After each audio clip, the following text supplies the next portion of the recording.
Of course, the present is never the same as the past. And this is not just the complaint of old guys like me, now in my day and so on. The past may indeed have been better, at least in certain respects, but it cannot be retrieved. We can't go home again. Nor was the past necessarily better. There is considerable evidence that the 20th century, in which most of us lived much or most of our lives, was one of the most wretched centuries in history. Either way, the past can be a useful study in choice and the consequences of choice, and the past can be a prescient harbinger of the future.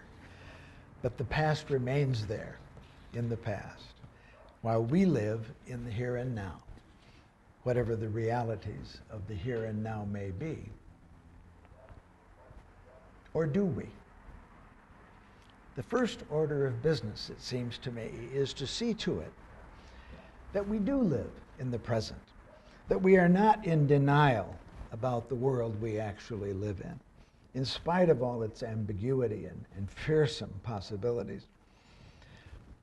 The reality of the present is that this actual new world, the earth we now inhabit, already is, clearly, more limited than it has been in the past. Radically more limited. And the one most powerful motive or assumption that has been the operative principle of the past must, I believe, be radically reconsidered. It's increasingly evident that we must abandon, overcome, put behind us, displace, find alternatives to the presumed operative principle of growth, growth, growth. The earth, it turns out, has absolute limits.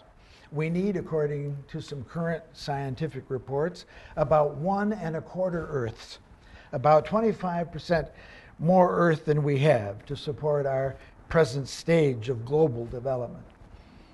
But this is not a sermon on the environment, though it certainly could be.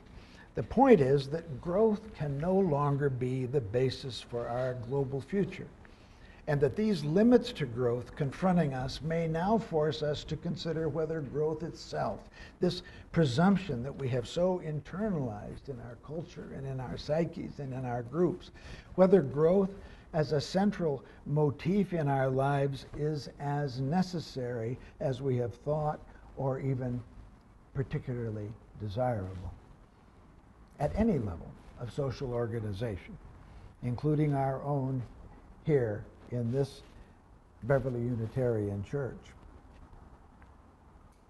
Let us suppose that it is not, and look at ourselves, at our fellowship, our congregation, through this increasingly imperative glass of no growth, of being just the size we are, but developing ourselves from within, in substantive faith, in presence to one another and to our brothers and sisters, in support of one another, with whom we share the human condition, this here and now reality. As I've suggested to you in the past, so I've become increasingly convinced in meditating upon it this summer, that only our being about something that matters fundamentally and that is compelling, both in its internal quality and its public vision, can truly justify our calling ourselves a church in this community and in this world. Moreover, studies show that organizations with such internal spirit and commitment do tend to grow in numbers. The point is that numerical growth, if it comes, is an indirect benefit of such quality and not the purpose or end in itself. I know you get what I'm saying, and that at the same time it's vague and unformed. I'm not being very specific this morning. Well, so be it. It's vague and unformed for me as well. I'm not here to tell you what we should do, but I am here to tell you that each new beginning, even this new beginning we make each fall as the Beverly Unitarian Church, offers new possibilities for engagement, new possibilities for confrontation with reality, new opportunities that we haven't thought about before or given any serious attention. We have to imagine them together.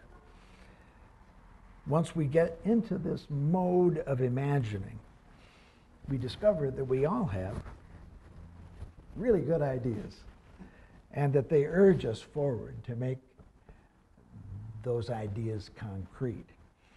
They inspire us with the energy to engage them, to turn up the burner. There's plenty of evidence in the history of organizations, plenty of evidence in the history of religious institutions that this is so. So as we begin this new church year under these extraordinarily challenging circumstances of a radically new condition of things, I want to urge that this year we find ways to think about our life together as a church in these terms of extremity. What kind of religious community do we need to be to do what needs to be done? And in the deepest sense, to sustain ourselves in the hope for doing it. If we have the spiritual resources, which I fervently believe we do, let's identify them and assess them together. Let's find some ways to do that together this year. Perhaps, the reading goes, perhaps a prophetic voice is needed, but if that voice has the power to heal, it will come from within the community. Often the need is not for a prophet. The need is for that person who can ask what she or he must do to be the one through whom new life breaks. The same opportunity, the same invitation, it seems, is before us as a congregation. Can we be that congregation through which new life breaks in a time of terrible trial? If we are to follow visions, we cannot be overly concerned with what our church is not doing. We may, in fact, put practical, institutional, and budget concerns aside. The very word vision means that which is not seen by our ordinary daily lives. It means a willingness to be out there in a strange land, confident that we will find company there, or that company will find us. That is, with the faith that one day another will join us, and then another, and a vision will become clothed, which means for all to see.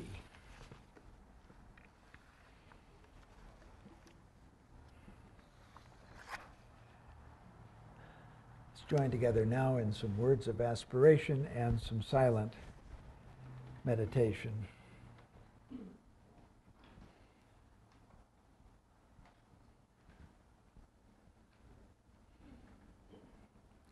The good news will be proclaimed from a community which has a life in depth.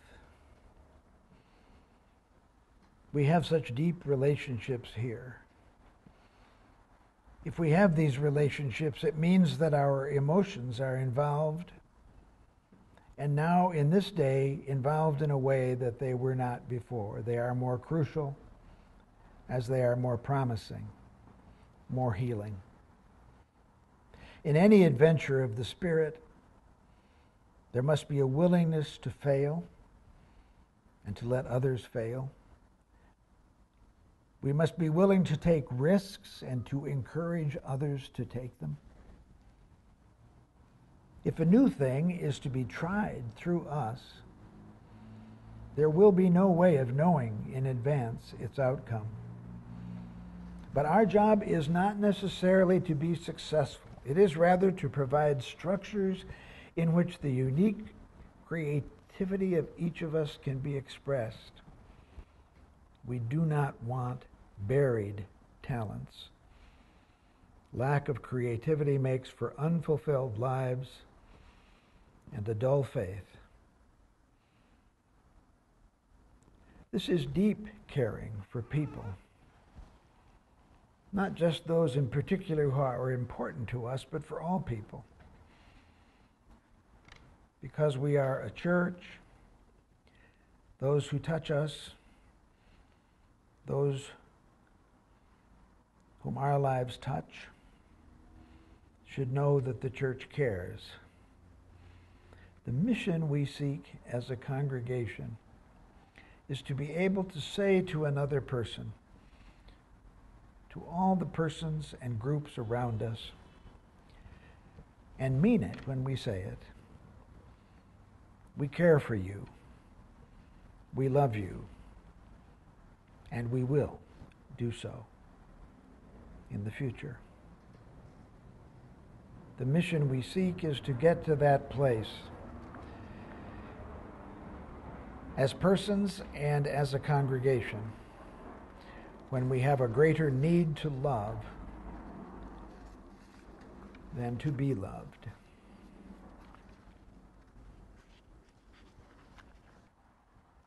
Amen. And let's stand as we are able for our closing hymn, hymn number 108, My Life Flows On. Number 108.